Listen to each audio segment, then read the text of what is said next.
Però toca també, no podem deixar de parlar, també hi ha un nebot per aquí que era fill de la germana, si no vaig errada, que va influir molt, aquest nebot seu, en José Roger Valet, com a gran empresari i filàntrop argentina, però no tan sols argentina, sinó a Uruguai, Xile. Això ens has de fer, almenys és important dir-ho també, perquè una altra petjada és important d'aquesta família. Això ha sigut una trobada bastant recent d'informació. La meva mare em va dir que li sonava, que teníem alguns familiars a Argentina, que el meu avi havia anat amb un sopar, amb un berenar, amb un senyor que venia d'Argentina, que era un familiar llunyà, i arrel d'aquí vaig anar investigant i vaig trobar lligam, no? Era el fill de la germana del Domènec Valet i Nadal. D'aquest senyor, la seva història és digna d'una pel·lícula que es podria fer i tindria molt d'èxit perquè és tot Aquest senyor se'n va anar amb molt pocs diners, va agafar un vaixell, va anar a Uruguai. A Uruguai va estar el pobre home malvivint, dormint en una plaça i buscant feina, i de cop i volta, això ho explica ella a les seves memòries, que estan escrites en un llibre, de cop i volta un senyor li va donar 2 monedes d'or, no? Ell amb aquestes 2 monedes va tenir la possibilitat d'anar a Argentina, on tenia un familiar.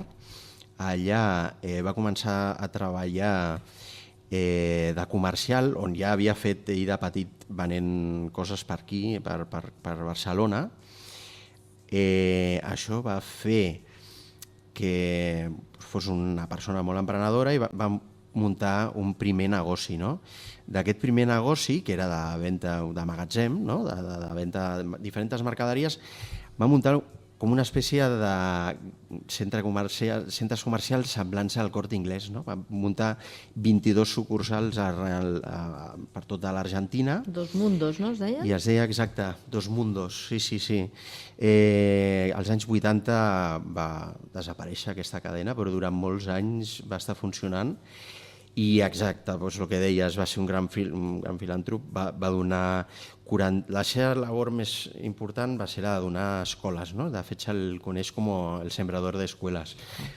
I sí, és tot molt curiós. Vull dir, la seva riquesa també la compartia. Sí. Això és important, per això n'hem volgut parlar. Sí, jo crec que li va marcar tot, no? La seva arribada allà i l'oportunitat, i que la gent confiés en ell i en els seus negocis. Que des de zero va triomfar, va ser visionari parlant. Totalment, sí. És una família tota plena molts han anat heretant potser del pare als fills, però vull dir, aquest es va arriscar. El nebot va començar, com aquell que diu, partint de zero i va triomfar. Però va ser generós, perquè parlàvem de 48 escoles a Argentina. 5 a Uruguai i una a Xile, i després hi ha donacions de material mèdic, repatriament d'espanyols en una crisi que va haver, junt amb la seva dona els hospitals portaven joguines, o sigui, era una persona molt generosa i molt implicada amb la societat argentina. També en teníem que parlar.